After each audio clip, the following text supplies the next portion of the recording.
Hello, and well, good morning, good afternoon, good evening, whatever fits to you, because I've already seen you really busy in the chat. Thank you for that, sharing with us from wherever you join. And from wherever is a perfect intro for me today. Um, I'm sorry, I need to mute another device here. So, joining from everywhere, we wanted to send today from the studio. But first, it was the snow around the Alps and around Munich that kept the trains from driving. Now it's the strike that keeps the trains from driving. And so Terry had another trouble with joining in. So her PC wanted to strike, but we have a solution for that. So I'm really happy to welcome you to this webinar around the enhancement of fire safety in medium voltage substations. I think you might, or at least some of you might already know me. I'm Michaela Mönikes, a tour guide on the Siemens booth, a moderator in the webinars, and today we'll start with a short glimpse into the agenda because, well, we'll see some of the challenges that fire hazards and medium voltage substations might arise, then why it is so crucial to really stick with the fire safety standards, and how can you monitor critical infrastructure, maybe with just a limited workforce. And as always, we want to do it as vivid and as valuable for you as possible. So please type in your questions to our expert in the questions to the speaker field. And you have also the chance to place short questions into the chat field. There might be somebody in the background to answer it, but not necessarily. So the really safe way to get your answer, to get an answer to your question is put it into the question to the speaker field. And at the end of the session, I will be your voice and read your question to our expert. Well, I've mentioned the experts quite a few times, so I'm really happy that today we have Terry Ramos with us. She's also, like me, joining from remote, our global marketing manager for fire safety. So she's definitely experienced around fire safety. Watch the webinar, listen to what she's telling you, and whenever you have a question, share it with us. And I think, Terry, now the stage is yours. Let's learn on fire safety in medium voltage substations. Thank you so much, Michaela, for the very engaging and warm introduction. So welcome, everyone. My name is Terry Anjanice Bobier Ramos. So I am the Siemens Global Marketing Manager for Fire Safety. And I am also equally delighted to have you join our webinar today. I just wanted to quickly go through on what we will be discussing today and the importance of understanding the fire risks in substation. We will be discussing as well the challenges, the fire safety challenges that we normally encounter, although we will be focusing more on the medium voltage switchgear room. And we will also be sharing the Siemens reliable fire safety solutions, which we will then also have the opportunity to provide a deep dive discussions about the products and technologies and the benefits of having a cloud monitoring system to your facility. And of course, we will be discussing some actual solution application that we have. And the last part is, of course, we would love to hear any further clarification from everyone who joined our webinar today. So let's get started. So allow me to start my presentation by sharing this statement from Engineering Live, which they have published in one of their article in the year of 2019. So the topic is about how do you tackle the fire safety and electricity substations. So all electrical substation are basically subjected to a very strict safety standard and regulations. Hence, the probability of fire breaking out is basically low. But when it happens, the impact can be catastrophic. And with that, I would also like to share herein just a few actual scenarios of a fire, of a substation who is caught in fire. So I understand that there might be different causes of the source of the fire, but what we should remember is the repercussions of or the aftermath. So the power outage, which will of course cause economic disaster, the week-long repairs, the pressure from the consumers in the power restoration, and of course the impact on the utility providers as well when it comes to their revenue, and the unduly reputational damage, which are basically irreversible. So I would also like to share on as I was preparing for this webinar this week, I was able to read on the news that last Saturday, December 3rd, in the morning, there's actually a fire in Johannesburg. So the observatory substation was actually caught on fire. And immediately, 13 nearby cities was already affected, and the repair, as mentioned by the provider, will probably take more than 2 weeks. The reason being is that the control equipment and the cables from the control room and the nearby areas were severely damaged. So now that we have the better understanding that even if the substation always adhere on a strict fire safety standard and regulation, and the probability of it still having an outbreak, a fire outbreak, and the effect afterwards is just irreversible, then I guess we can all agree that it's equally important. It's equally important for us to talk about fire safety.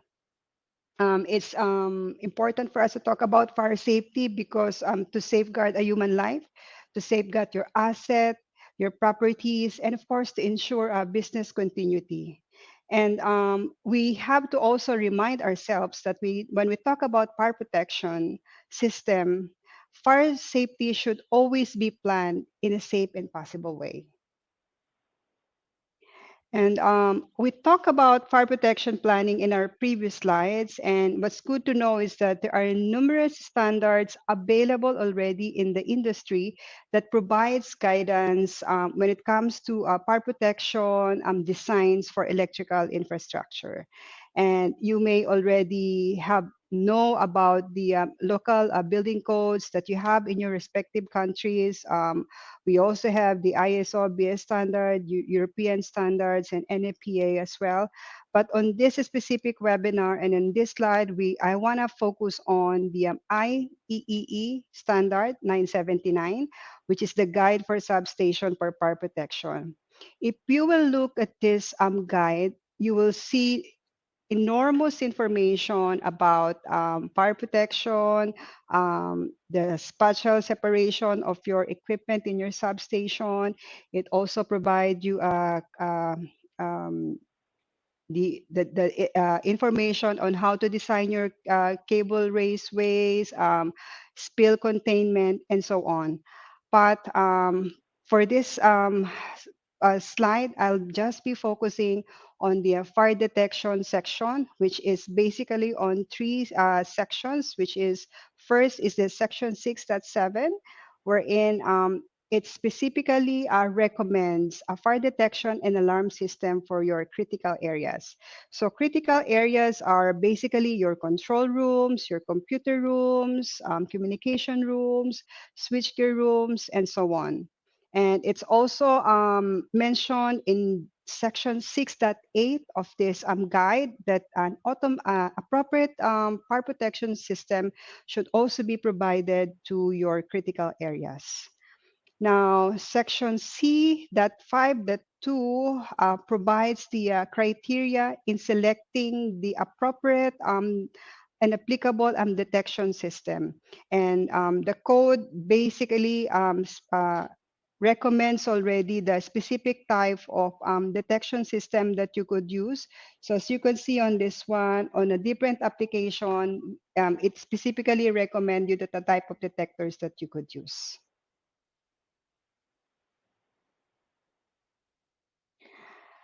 Now that we have the understanding of about the importance of discussing fire safety, now we will now proceed with discussing the challenges that we all normally encounter when we talk about the medium voltage switchgear room. There are so many hazards in a substation, and the primary hazard is the fire caused by the electrical infrastructure.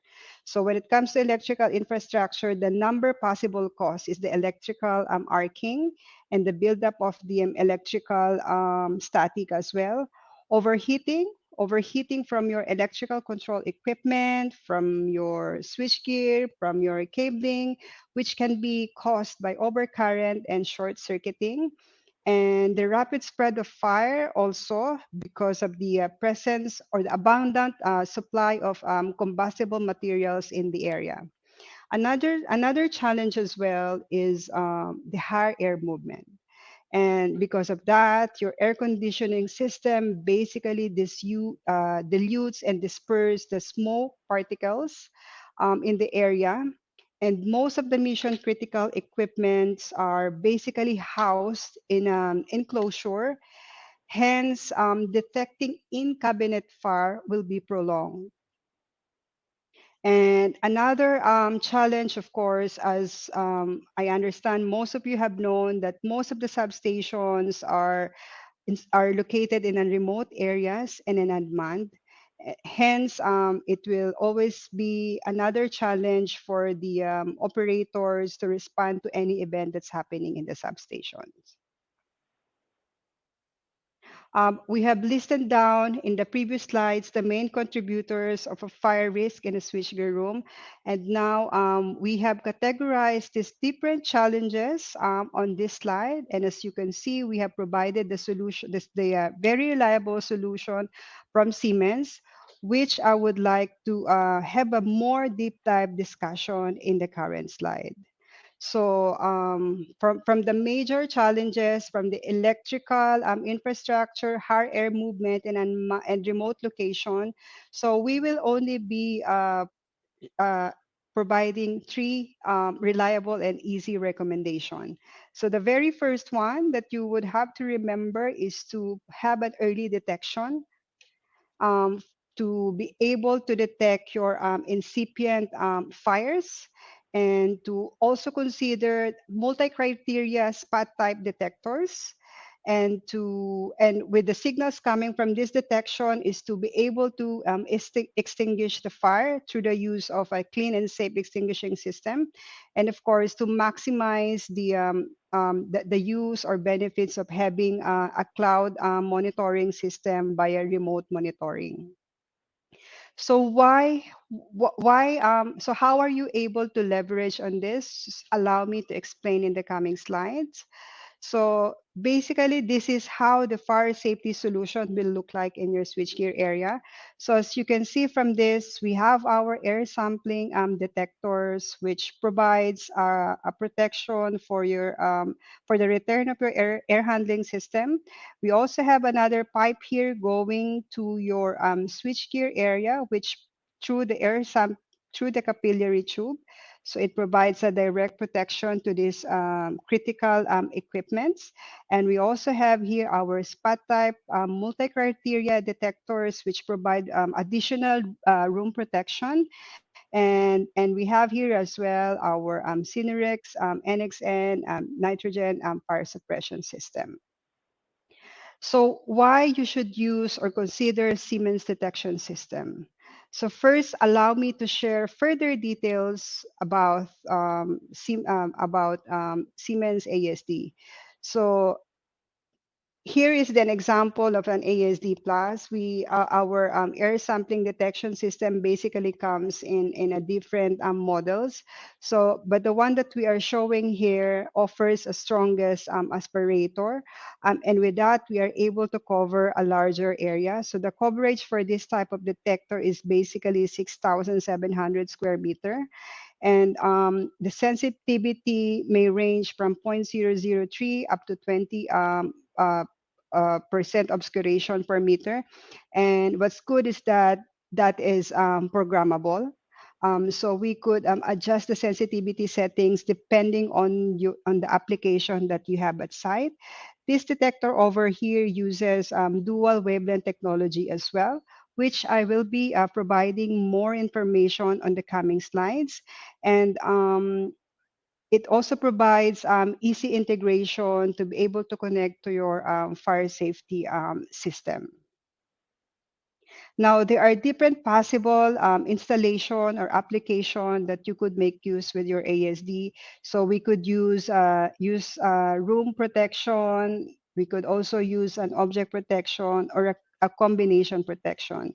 So the previous example that we have shown earlier on the earlier slide actually shows a combined protection. So why Siemens ASD provides a relevant fire detection system, and how does the ASD system work? So ASD actually is considered as an active detector. So it continuously draws samples of air from your protected areas, and it goes through the pipe via the sampling points. And the dual wavelength technology or inside basically distinguish between the smoke and then the deceptive phenomena. Hence, it basically avoids the false alarm. So just here, allow me to do a further explanation about the dual wavelength technology. So this is how the ASD will basically look like. And let's just consider the line over here is your main piping. So it's the source of the air samples from the protected area. So this is the inlet pipe where your air samples would normally go in. But before it goes inside the detector chamber, we normally put additional filters in your piping. And so we go in here, and as you can see, by using the Venturi bypass flow, we are only allowing maximum of 2 to 5% air from your main pipe flow. And the reason being for that is to minimize the soiling. And from here, we also have here the coarse filtering, which is an added protection. So it basically filters additional large particles and protects your detector from any insects as well. So as the air goes in, it will pass here to this area, which as you can see, you have here the two optical LED. So the blue LED is for your small particles, and your red LED is for your large particles. So we have here a patented labyrinth which absorbs any light coming from your IR source to prevent unwanted signals on event. Now I want to highlight this blue LED. Your blue LED basically detects particles that's a size of 1 up to zero point zero 0.01 micron. So that is the range of your smoke in the area. And the large particle over here detects the red LED here detects the large particle, which basically a size of 1 up to 100 micron, which is your probably a dust or a sand and so on. So that's how we identify the real fire and then from the deceptive phenomena. So another exciting or another detector that we use is the multi-criteria one. And what I want to highlight on is that this detector uses ASA technology. ASA means Advanced Signaling Analysis. So it's a patented technology of Siemens that basically provides a very reliable and false alarm resistant fire detector. So it's very unique with Siemens. I wanted to highlight as well that this detector is a multi-criteria. What it means is that it uses an optical signal, a thermal signal, and a CO signal. So all those informations are basically being combined together to provide further analysis to know if it's a real fire.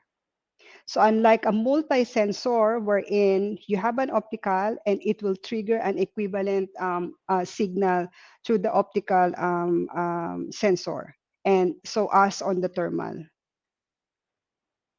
And this detector over here as well actually comes in different models. So it has built-in isolation. It also complies with the requirement of the very early warning fire detection system due to the high sensitivity.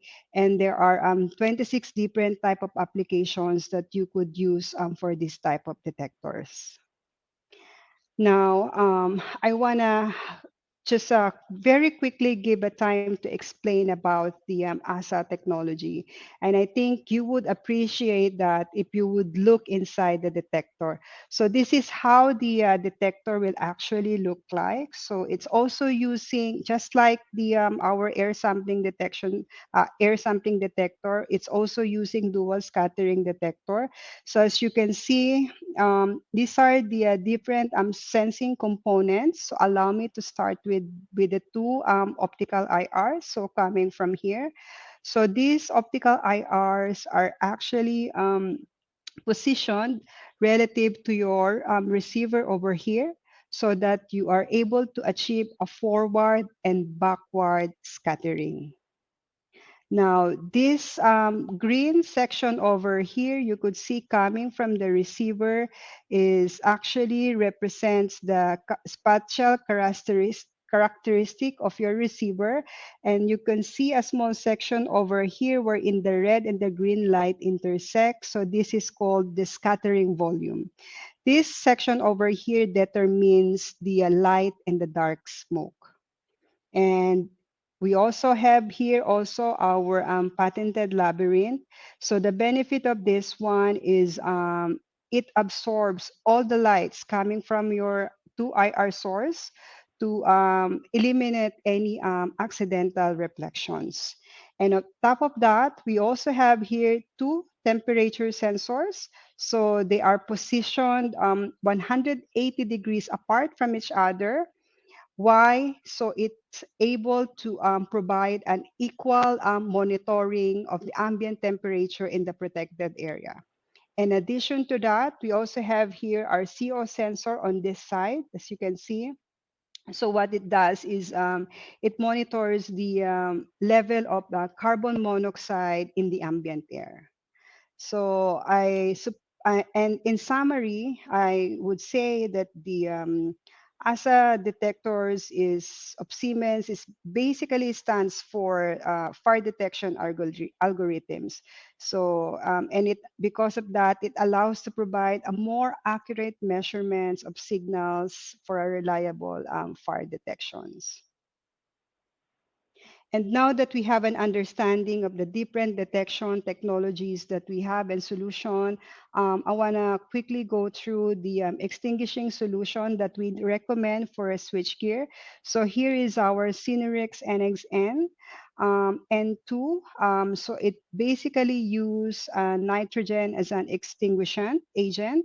So why nitrogen? Because it's readily available, it's naturally inert.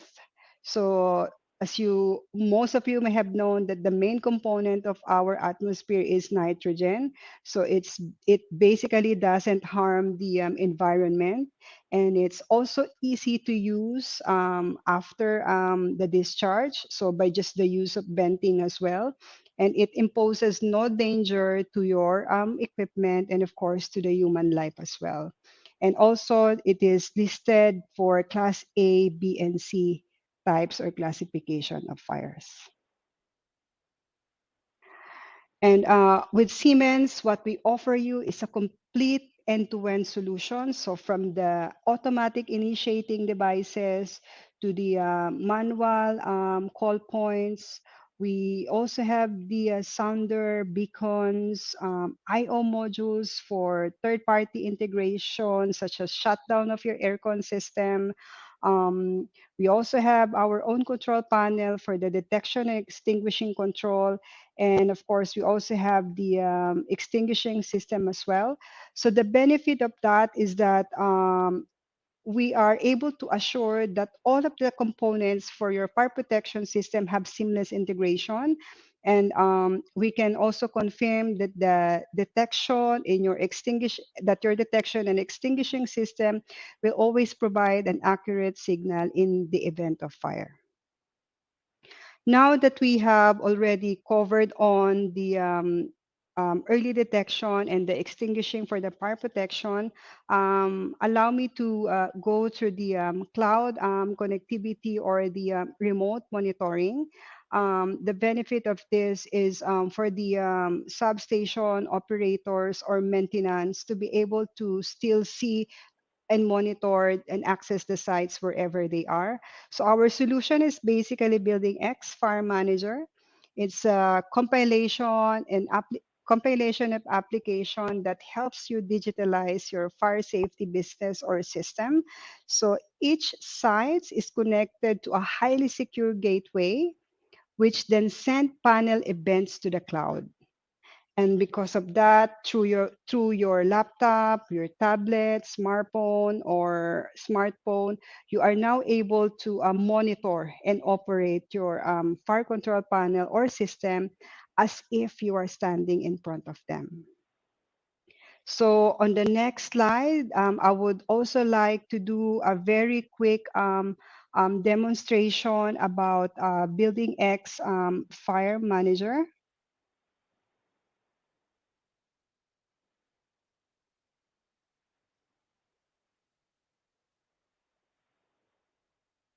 Okay, so I hope my screen is already up. And as you can see from this, so this will be the landing page for your Fire Manager. And it already gives you, and it shows you a dashboard, which gives you the key metrics of the system that's installed at a glance. So from here, you could see that you have here your connected sites, and it provides you a graphical map, which with this you immediately can identify the location of your substation and sites. And on top, it provides you the general summary of your panel or site status. So as you can see from here, you have one site that is a normal, the panel is in normal condition. You have one site that has an alarm, and you have one site that needs some rectification. It has trouble, and the two sites is not connected. And you could get more information on the specific site by just clicking. And for this example, we will be showing about the Atlantis. So for example, this is Atlantis substation. And immediately you could see the dashboard. It provides you an overview about the actual status or events of your panel. So from here, you could see you have a fire alarm, a pre-alarm, and activation as well. You are also able to see the firmware that is loaded for your gateway. So what it does is it assures you that the firmware of your system is always up to date. And from here on this side on the right, it gives you the live events of your panel or system. And you are also able to filter it depending on the type of events, or depending on the events that you would wanted to see. And as soon as you click on the site that you wanted to see, you could see from this, the site tree was actually expanded. So you have an option to see the dashboard, the live events, the history, panel connected, device connected. You could also do or implement test planning as well, which we will be discussing in the next portion of the video. So as we click on the live events, you could see from here that you could still further select the criteria that you wanted to see. So say, for example, you wanted to only monitor all the fire alarm events, so that is possible. And you could also filter her here the dates that you wanted to see. So I guess it makes the system or event investigation more easier, especially for the operators.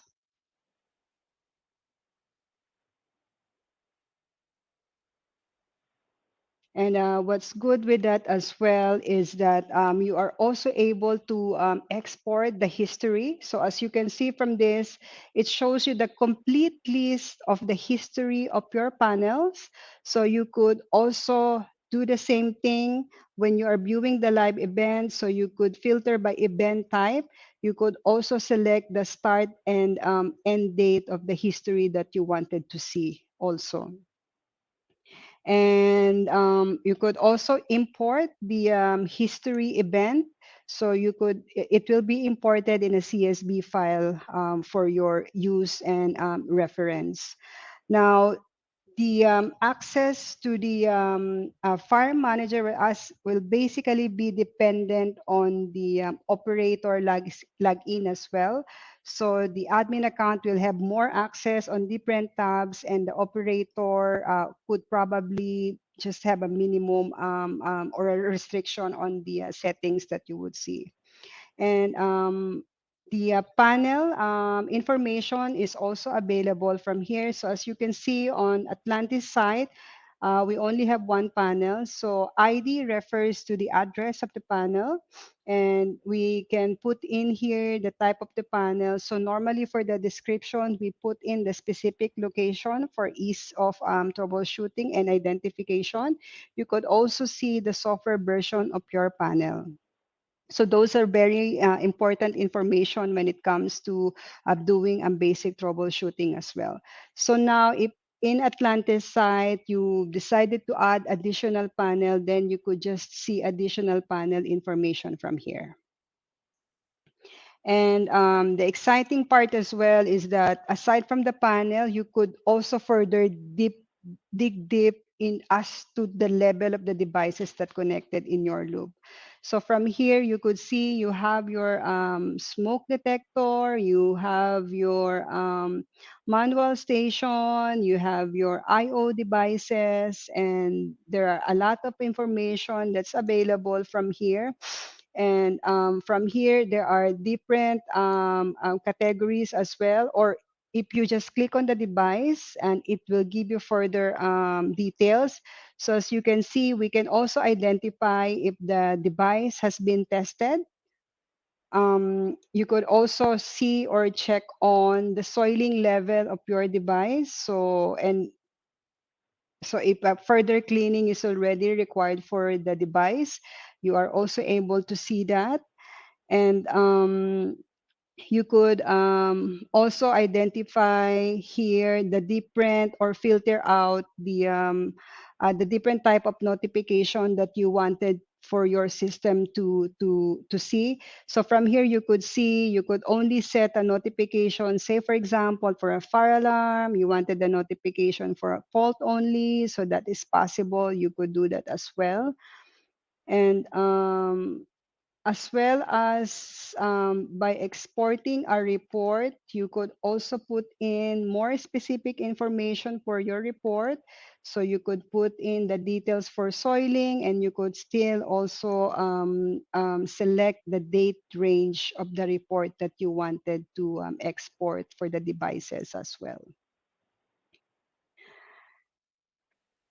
Now, another exciting functionality that we have from Building X is the test plan. So I understand this is more applicable for the maintenance team and for the operators as well. So for this example, you could see that we have a state of, we have here a closed state.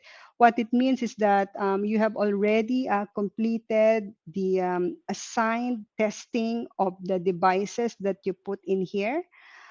And you can see from here, you can already also put or create a new test plan. So from here, you have selected like a 30 detectors. So you could plan when to start the testing for these 30 detectors. And also, you could also look that you have ongoing testing for the remaining 60 devices or detectors that you have in that loop. And you could also have further information such as you would know which devices are already okay, which are devices that is not functioning well and that needs replacement.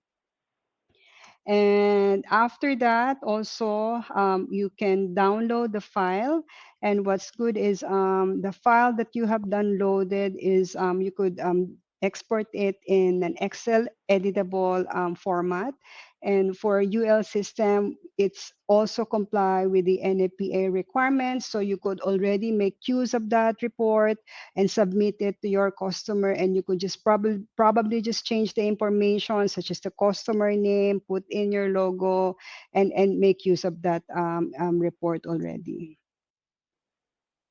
So that is the quick demonstration about Building X. So just want to highlight again. So it gives you the live status overview of your site. You could access. You also have a dashboard for ease of identification of your panels. You could also view the live and historical events, and you could also do the maintenance and planning for testing for your devices also. And you are able to monitor if the device needs some replacement as well. And with that, I would also like to share on some actual solution or application that we have done in a substation in Thailand country. So as you can see from this area is actually using our Synerix nitrogen extinguishing system. It also uses direct object protection when it comes to the ASD. So the ASD is actually protecting the switchgear, and it's using a capillary tube to monitor the in-cabinet fires.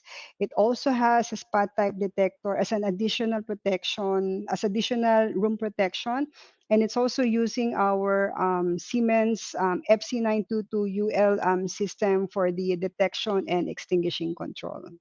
And here you could see the additional devices, the abort switch, manual release, and other modules required for integration for any third-party system. And I have already provided a lot of information from previous slides, and I want to quickly summarize the advantages or the key takeaways that we had using Siemens offering. So what's important for us is to detect the fire early. So we should do that by using a very reliable detectors or detection system. We should always consider and understand the benefits of using a multi-criteria dual wavelength detector, the benefits of using the ASD from Siemens as well. And with the information or events coming from those detections, another important reaction is to trigger your extinguishing system. We have to make sure that we use the inert and naturally occurring extinguishment from our atmosphere. So Synerix NXN is, as mentioned earlier, it's environmental friendly system. And we also have to understand and the importance and the benefits of having an one system or a fully integrated single system to prevent any single point of failure. And of course, to leverage on the benefit of using a cloud application for the monitoring and operation of your substations. So that is actually my last slide for today's webinar.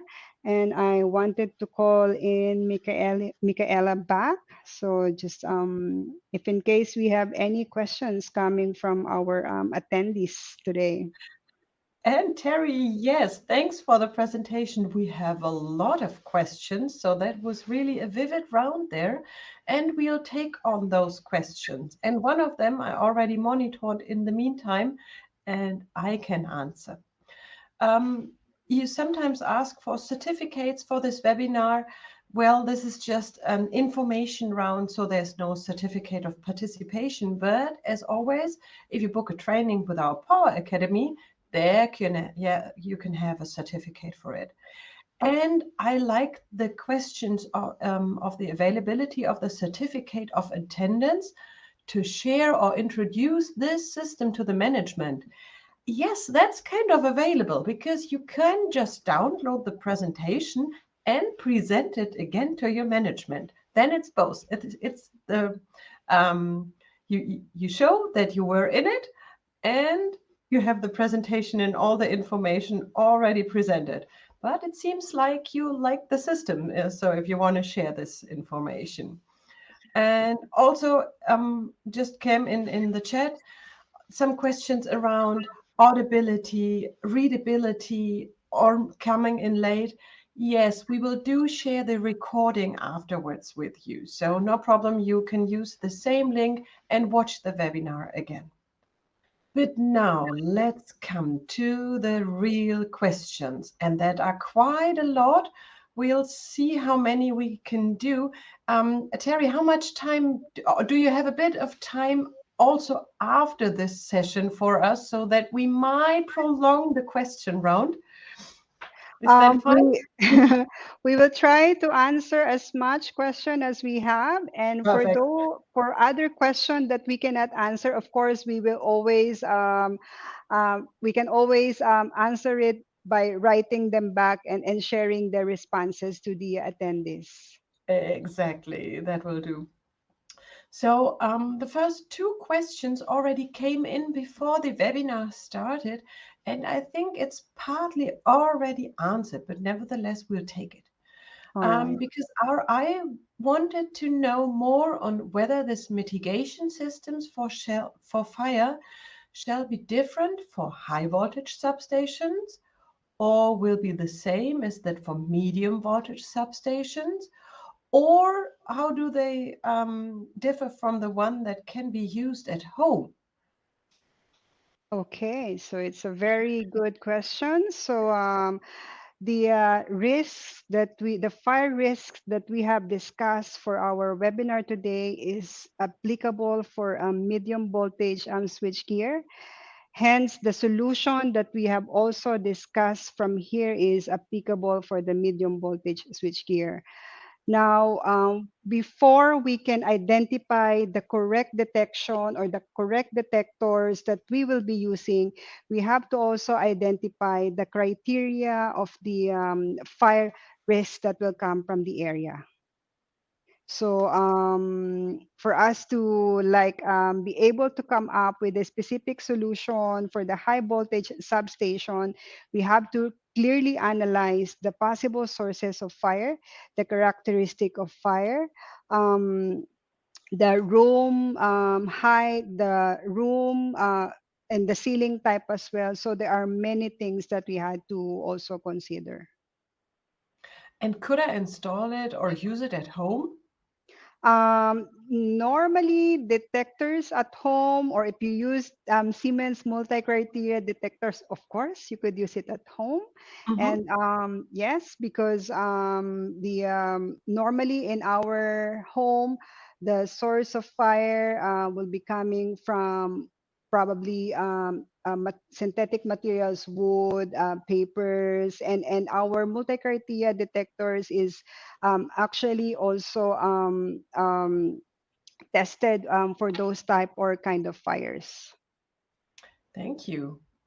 And I think we already saw the reasons AI asked why monitoring of critical infrastructure is essential. I mean, we monitor critical infrastructure also from the electrical side with protection systems. So we definitely want to protect the hardware also from fire, right? Yeah.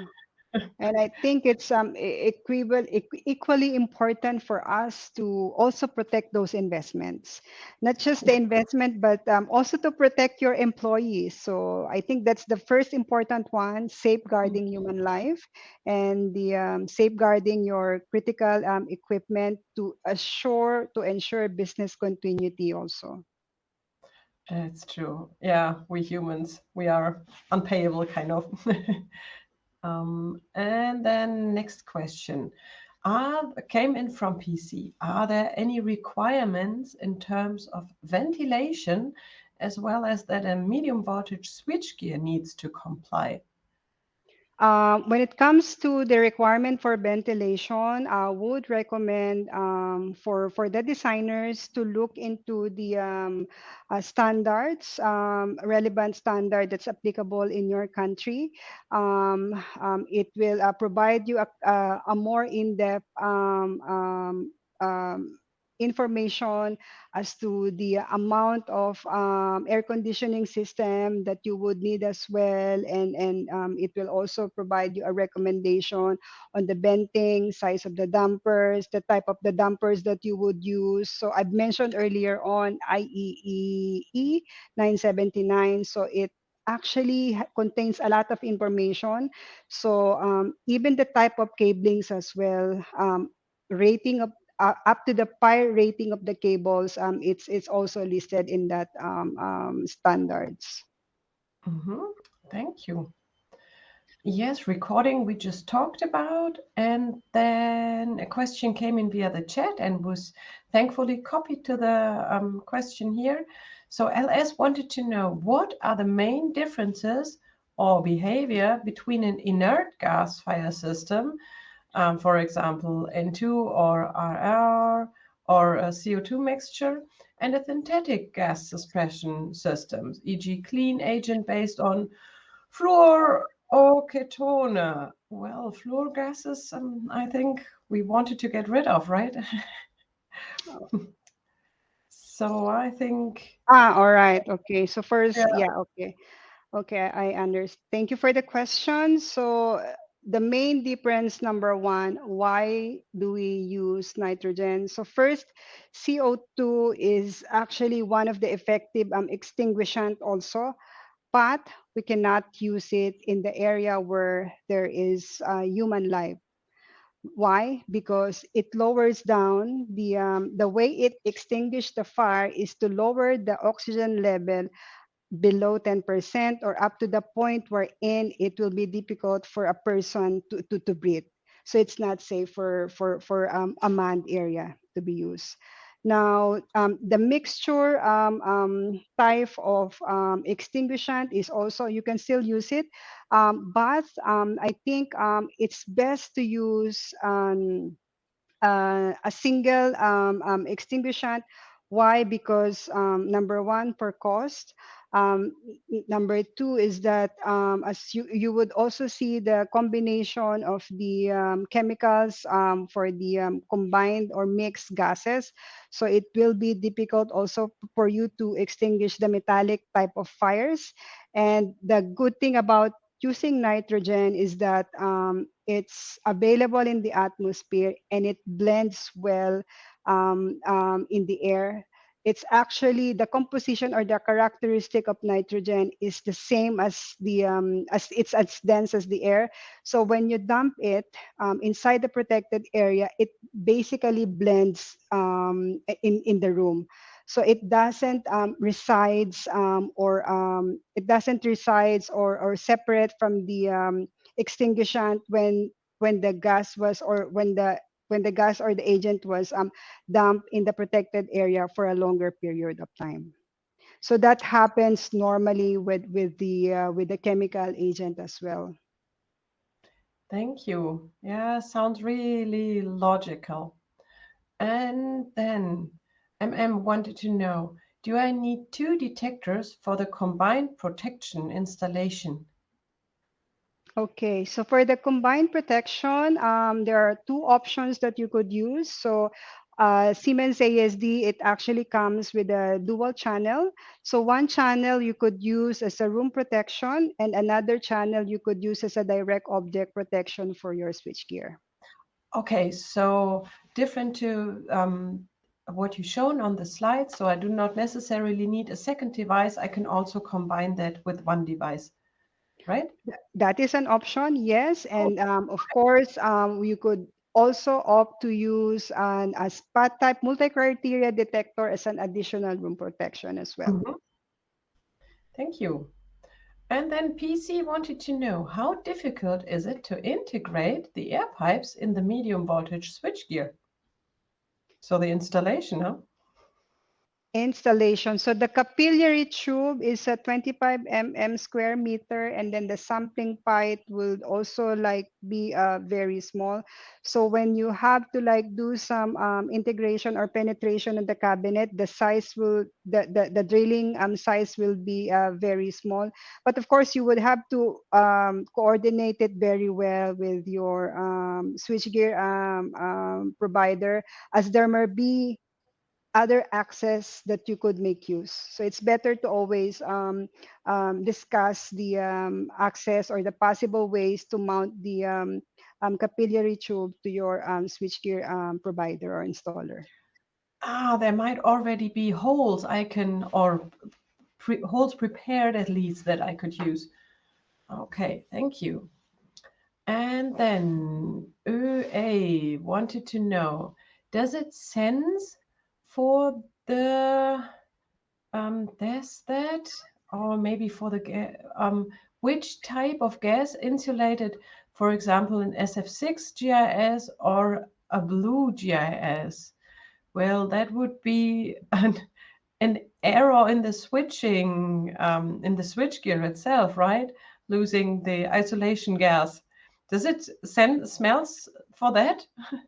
Is the I understand that this question is specific for the switchgear GIS.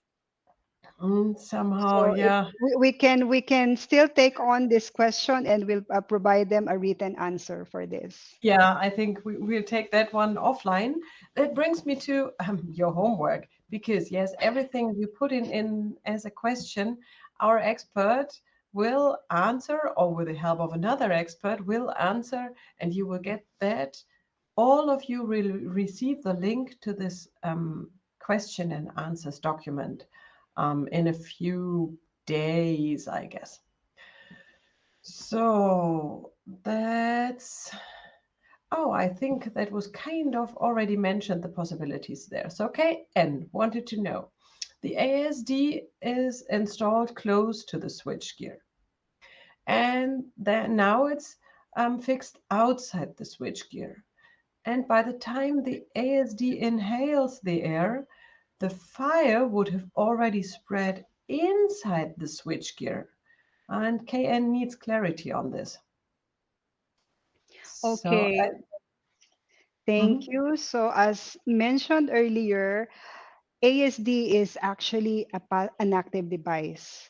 So it's not like your smoke detector installed in your ceiling, wherein it only waits for the smoke to enter the chamber of the detector, and then it triggers an alarm. So normally, if that is the case, the fire or the smoke is already huge. So with using ASD, since it's an active device, so what it does is it continuously draw air samples from your protected area, mhm. and it always tests the air for any presence of smoke. Hence, it will already trigger an event for an obscuration per meter of as low as 0.003%. So it's on the incipient stage of fire, and the smoke is not even visible to our naked eye. Ah, okay. So really at an early stage detection, kind of extinguish the fire almost before it really spreads and gets bigger. Thank you. And then the next question is there, came in from MMP, is there any regulation from IEC similar to IEEE applicable to Europe or other countries? Thank you for that question. I think I will take that as my homework and I will answer that in writing. Okay, thanks. Yeah, webinar, no certificate on that, but you have your learnings, I guess. And is the multi-sensor, oh, does the multi-sensor work as an and or at an or gate? Okay, so I will answer this question based on my understanding. So first, our acid detector, yes, it's a multi-criteria detector. So it has multi-sensors inside, but it's only using single address. And the multi when we talk about multi-criteria type of detectors, what the operation as per the standards as well is that all the signals coming from those sensors will be used together. So you have to use the signal coming from the optical sensor, coming from the temperature sensor, coming from your CO gas or CO sensors, and then you will evaluate the event of types that the event of type, or if it's really like a real fire. So, and a multi sensor is it will provide you an output independent of the type of sensor that that detector has. Hmm. So it's kind of both an and Yes. or it doesn't only check one, but if one signal is the one that's most valuable, it will take that, and if not, it will check more.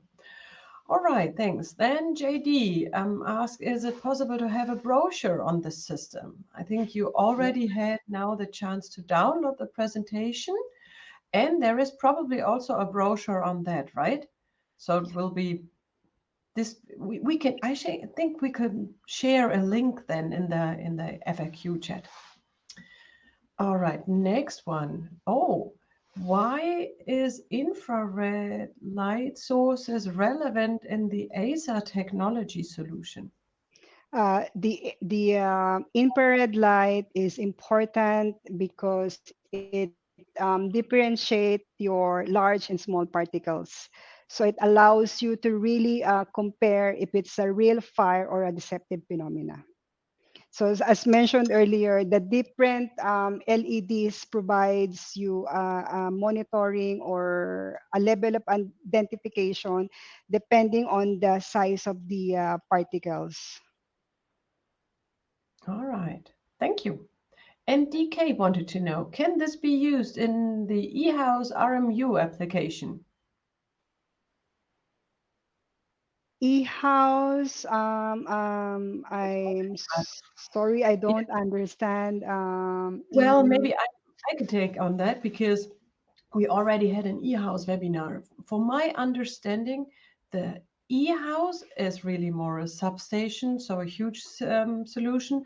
And there I definitely see this as do ASD application. And the RMU for me is the ring main unit, so the real small compartment that we see all over the city in our distribution grid. Um, would this be a solution for a small transformer station, Terry? Might be for something. Okay, for the transformer, there's a different protection that you would need to use. Normally, it use a water system. So I would encourage everyone to look into the code that's applicable for your countries to get a more accurate suppression system. On the detection side, though, as transformers, normally we do provide protection on the bearings. So we always, so we use thermal type of heat detectors for the bearing protection. There's also other options to use. You could also use flame detectors or linear detectors as well. Thank you. And I think, DK, if you feel that was not the best answer, go in direct contact with Terry or via me, and we'll somehow route this and get the question answered. And then that's a more internal one that came in from VS. Is the solution from Siemens EA or from the BT business unit? It's from Siemens, I'd say. And all of us are EA, right? So it doesn't matter. It's always a combination. I mean, the switchgear will definitely be an EA solution, and it's from definitely from smart infrastructure. And next from OY, I think we already had it a bit. If you can please compare nitrogen and FM200 as extinguishing agent. Ah, FM200, the reason why it's not currently being used in the market, and we as Siemens, we are into sustainability as well. So what we normally recommend, especially for the extinguishing, is to use natural occurring inert gases. So we will always recommend our inert solution for extinguishing. Mhm. Thank you. And as we already touched the 1 hour, we know that you have all your schedules booked. We will continue the webinar with some more questions and answers, and we fully understand if you need to leave now. You will get access to the recording, and we hope that you will remember us and stay protected. But we continue with the next question. So MF wanted to know, do we have a solution for an in-cabinet protection by clean agent system rather than providing a total flooding room protection? Yes, we can. Yes, we can also do an in-cabinet protection, and we can always use the nitrogen as an or the other a nitrogen system as a direct in-cabinet protection as well. So yes, that is possible. Thank you. And then MK wanted to know, well, generally fire risks for the electrical equipment arise due to overload or short circuit. And do you consider the implemented protection functions, so the thermal overload or the short circuit protection, also as mitigation measures of the fire risk in substations? So do you somehow connect or collect information also from the protection device? So I understand that it's also part of the fire protection requirement or fire safety requirement coming from the IEEE 979 standard to put in short circuit protection or thermal overloads.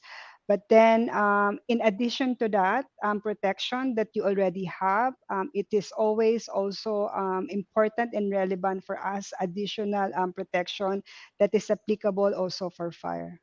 Because as we all know, regardless of how strict we follow the standards, the regulations, the I think we don't want to risk of a fire breaking out from our substation because the aftermath is really catastrophic. Not just on the business side of the provider, but as well the effect to the society or the life of the humans that's actually within the area of the substation. Mhm. Thank you. And then is the N2 injected into each medium voltage compartment or even into the low voltage compartment? I guess depending on the installation, right? So the application for extinguishing, especially for nitrogen, is total flooding, and it also goes the same with all the suppression system. So you will have to flood the entire room with the nitrogen extinguishant. so you could lower down your oxygen level to a level that it will not support further fire. It will not support the fire anymore. Okay, thanks. Oh, yeah, that's interesting. JVH wants to know, does the ASD control panel has digital outputs for the use with own connectivity? So can they connect it to their own systems?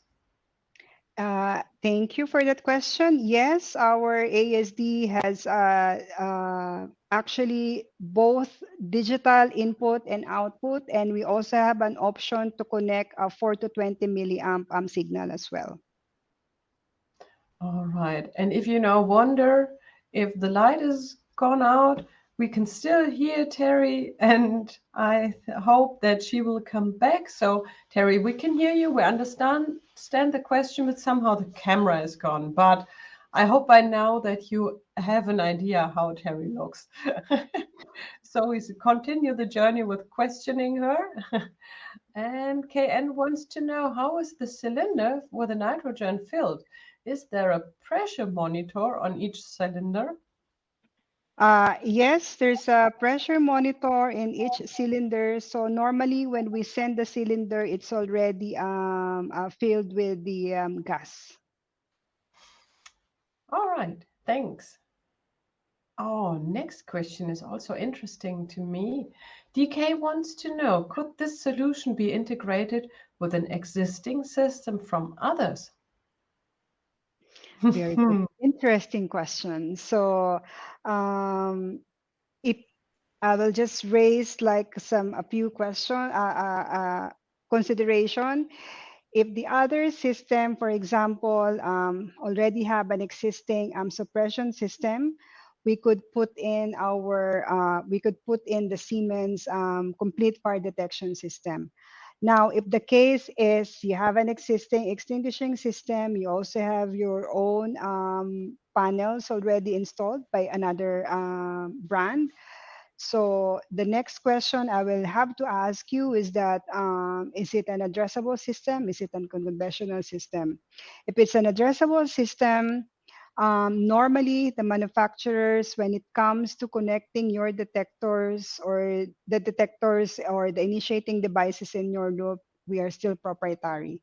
So I cannot connect my ASA type detector to other brand of fire alarm panels, unfortunately. All right, thank you. And I see that that people continue to leave us due to their schedules. Yeah. And I think so that was the last question that we will answer in this audible way. And we'll keep the rest of the questions to be answered by you in a written format. And everybody will get access to these answers too. Yes, that was this round with the question and answers. That was this webinar around fire protection and fire safety in medium voltage substations. I think quite an important job to do there. So keep your systems protected. I think you learned why you should do that, and you learned something about the challenges around that. So, Terry, thank you very much for the presentation. Dear auditorium, thank you very much for your questions. That was really once again a valuable round there. And so for me, it's now time to say, keep your systems protected, um, either in the electrical or from fire way. Um, have a safe time, and I'm looking forward to welcome you again in one of our webinars. Goodbye for today. Bye, everyone. Thank you.